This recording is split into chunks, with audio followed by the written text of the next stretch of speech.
Welcome to Priority Nigeria. My name is Sandra Akbasil.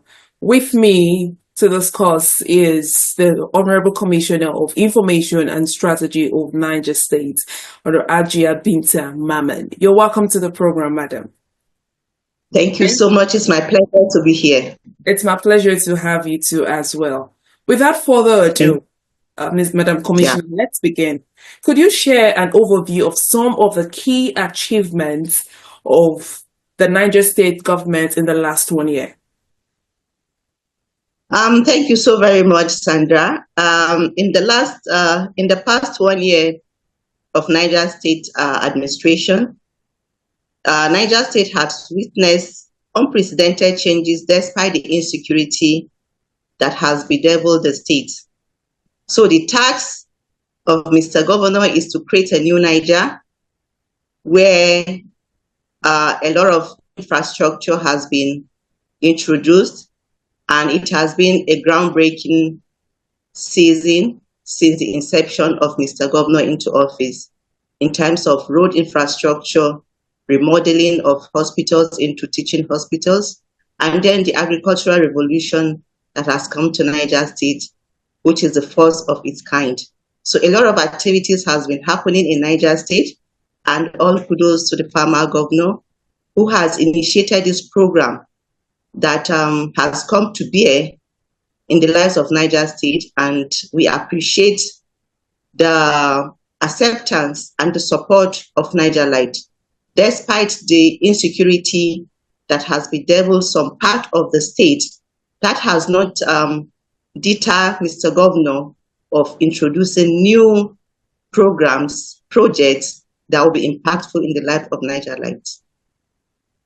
That's a very impressive one. Let's talk about infrastructure. What is the progress that has been made so far in terms of infrastructure and road transportation in Niger State? For infrastructure, like I earlier said in my opening remarks, it has been a groundbreaking all through. The 5-kilometer roads of each local government. We started with the Zone A in March. The groundbreaking started at Kakakwaiki village, which is Bida local government, and all other local governments in Zone A. There was a groundbreaking for 5-kilometer routes, and also the Mina Township road also. The infrastructure is ongoing. And for the transportation, Niger State is proud to mention that we are among the first to introduce the CNG buses.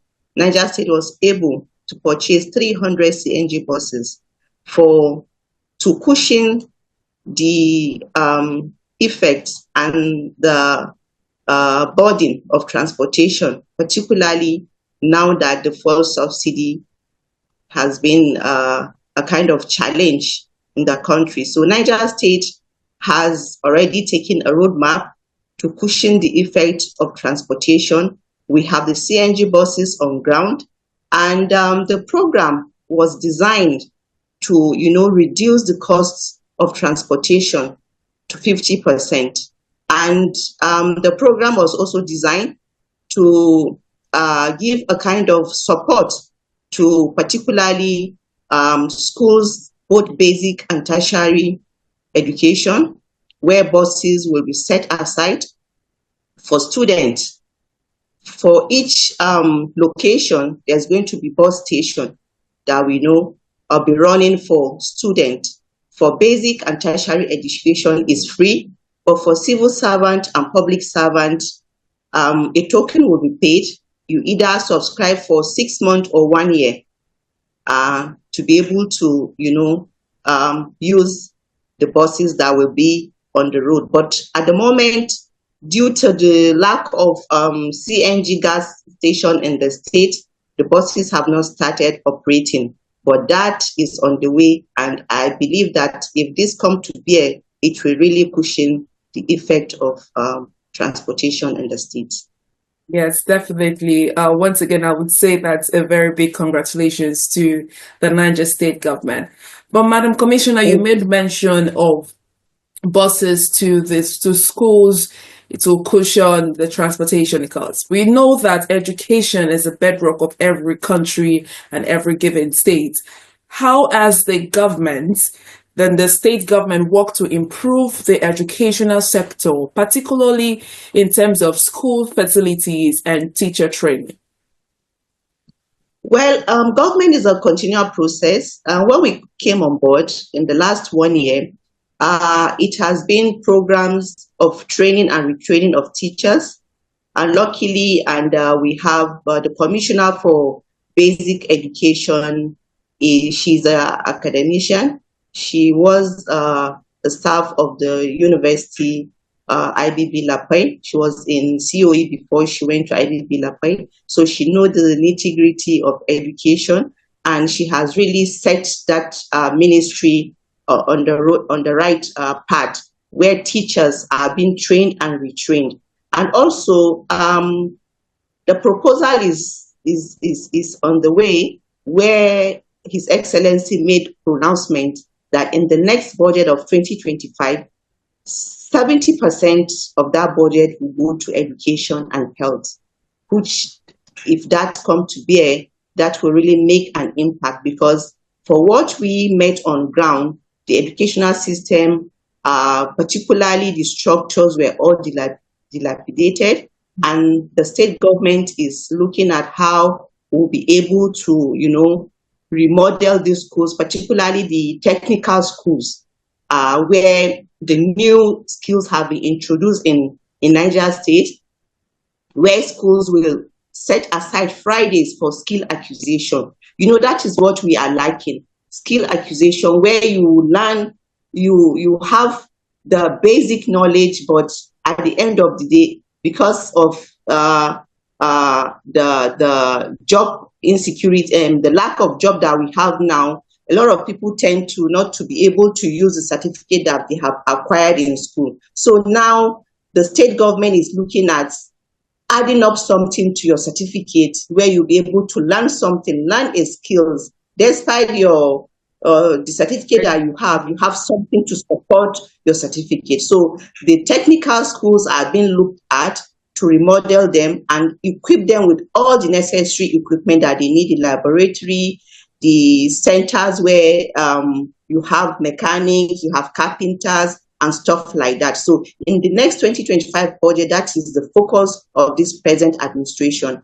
And in the boarding schools also have been taken care of, where, in most of these schools, if you visit, you will see that the dining halls are horrible and not comfortable or not habitable for our children. So Niger State government took that upon itself to make sure that the dining halls are being taken care of, food is being provided. All boarding schools now, there's a serious approach to feeding of students in school, in boarding schools particularly.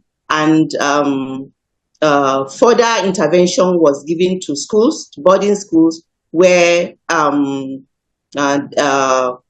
food warmers, teacups, teaspoons, utensils were provided for boarding schools to ease their suffering because of what we met on ground. So those are the kind of intervention that this government has put in place to cushion the suffering, to cushion the challenges that the schools are facing. And in the next budget, more of interventions will come, because focus will be given to education and health in the 2025 budget. Yes, and once again, I will say that I must commend the Niger State government of their giant strides and sterling records in the last 1 year. But I love the last statement you made about healthcare. Healthcare is very Yeah. important in every state. And I said, if you lose your health, you've lost everything. Now, Yeah. can you elaborate on any significant healthcare initiatives or projects that the state government has implemented recently? Yes. Looking at the concern of His Excellency, particularly in healthcare sector, His Excellency has introduced a new ministry called the Primary Healthcare Ministry, which this ministry is directly dealing with the health issue at the rural area. And recently, project is ongoing across the 25 local government where primary healthcare centers are rebuilt and remodeled to grade 2 level. Healthcare centers are being constructed right now as I speak to you across the 25 local government. This will now boost the health sector and make the health sector accessible to the people at the rural area. Because if you look at what is happening around, you will see that people at the rural area hardly get access to access medical medical care, medical help from the urban areas. So when these hospitals are being set up at the rural area, it will go a long way for the people at the rural area to be able to access medical needs, their medical needs at the rural area. Also, Niger State government, through the former governor, has upgraded the former Shiroro Hospital to a teaching hospital, where our students, particularly the medical students, will not have to travel outside the state to seek for more knowledge.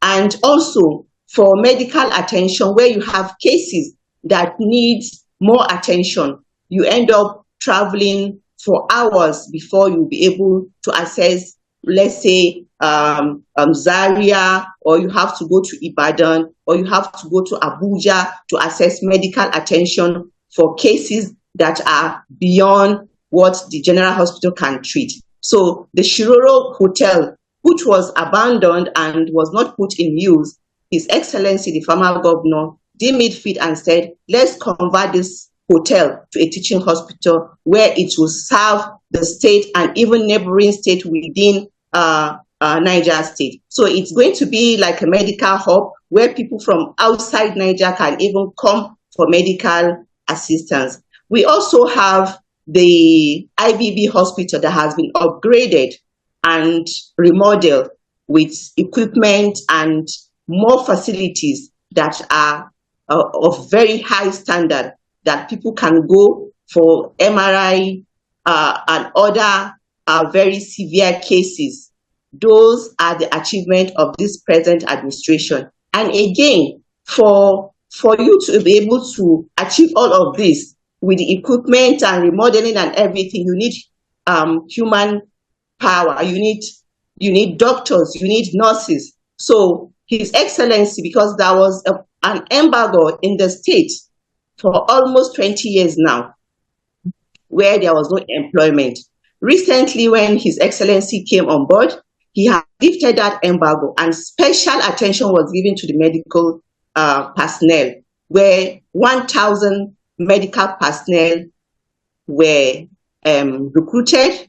And as I speak to you, they have even received their appointment letter for doctors, nurses, dentists, and stuff like that, to be able to, give services to the people of Niger State. So that is a huge achievement. And also to be able to win the heart of those people who their job is very sensitive and they are dealing with human lives. His Excellency has looked into their salary, reviewed it, looked at the hazard allowances and everything. It has been reviewed. And as I speak to you, that has been paid and made mandatory for that payment to medical personnel.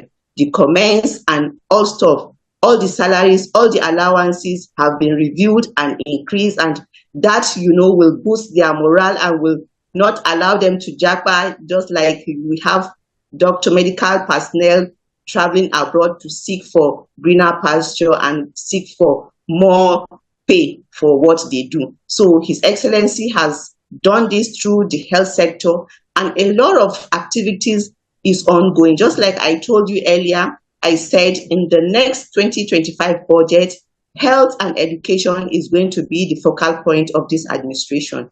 And that is what we really applaud His Excellency for his foresight and the impact that he's making in Niger State. All right. I must commend the Niger State governor of his patriotism towards rebuilding and rebranding the Niger State as a whole. Well, you made mention of the embargo being lifted. Is it just the medical profession that the embargo was lifted? What about creating job opportunities for the youth in Niger State? Yes, like I told you earlier, it's not only for medical personnel, but more attention, special attention was given to medical personnel.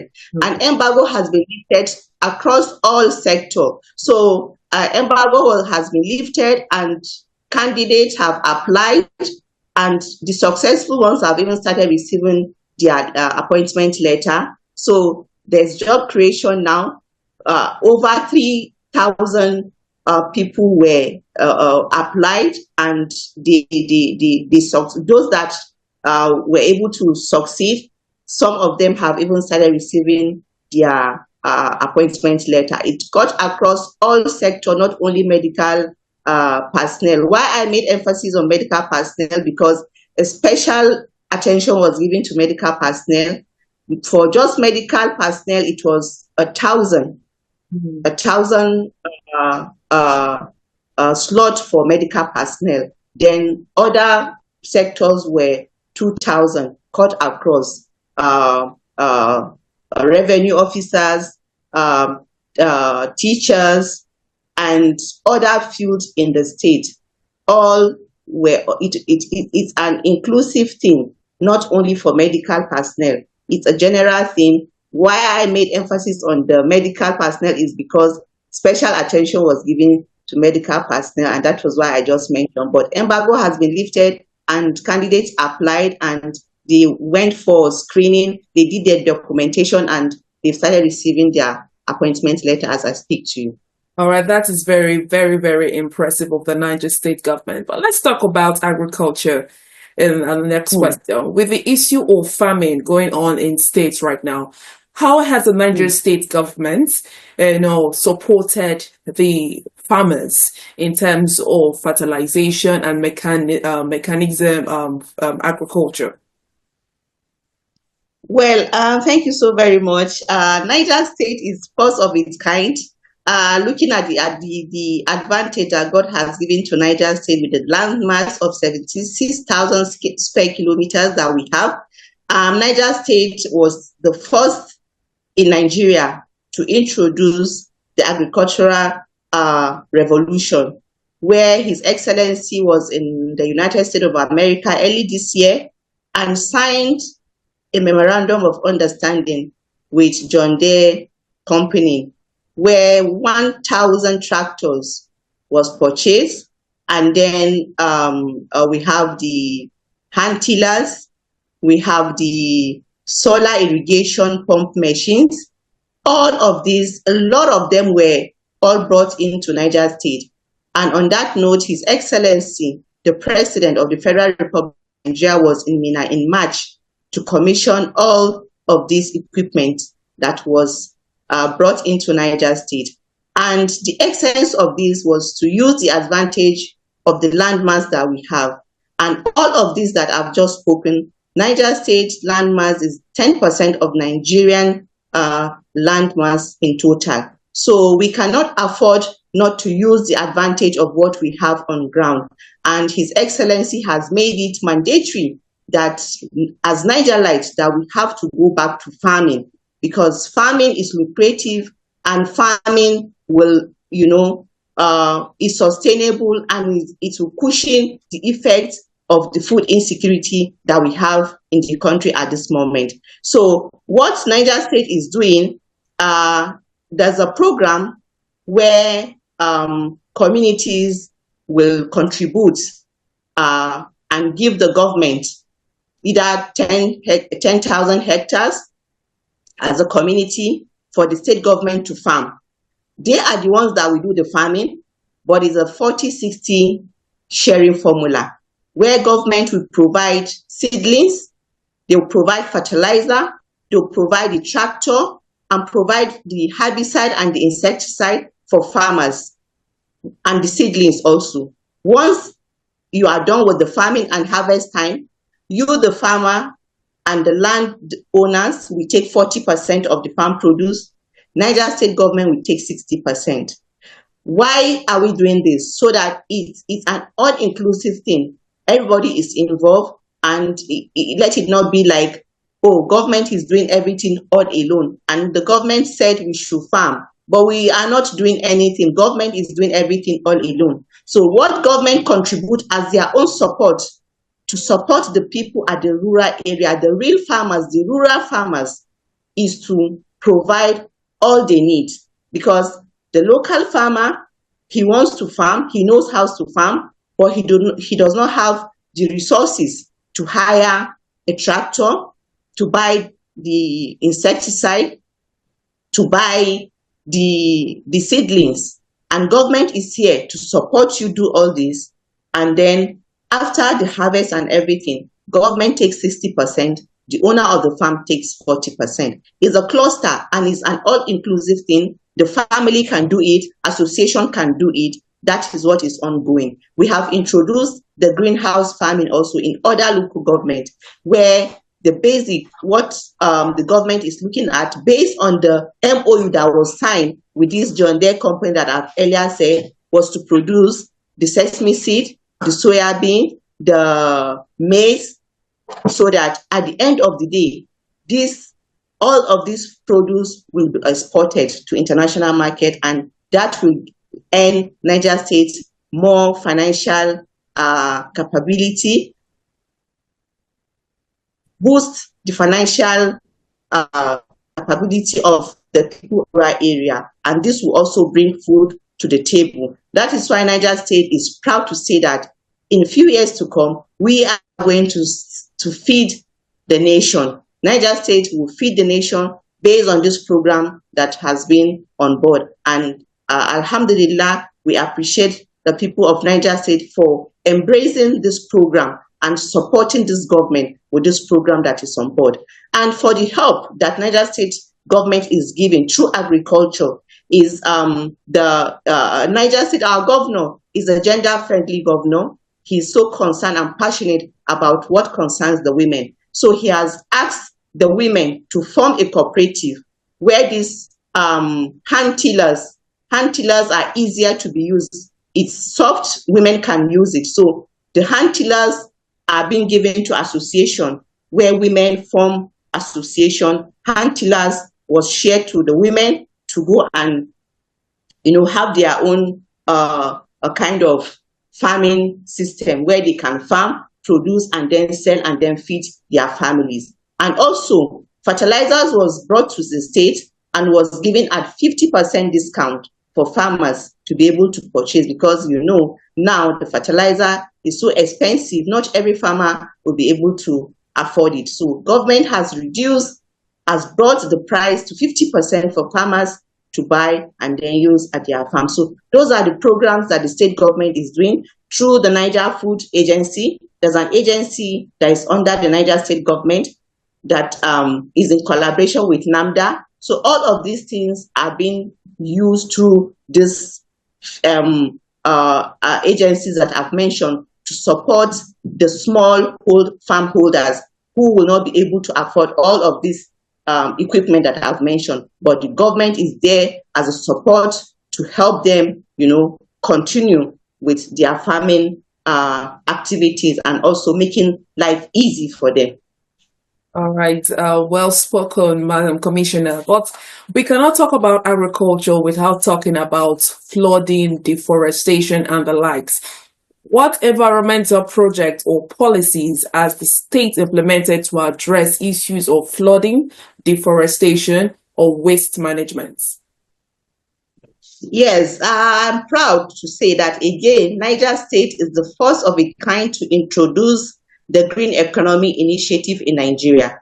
That was introduced last year in October.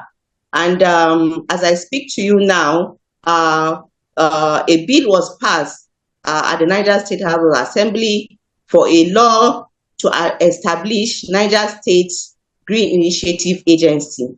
And this agency is there to help communities in times of climate change, in times of deforestation, and in terms of environmental degradation.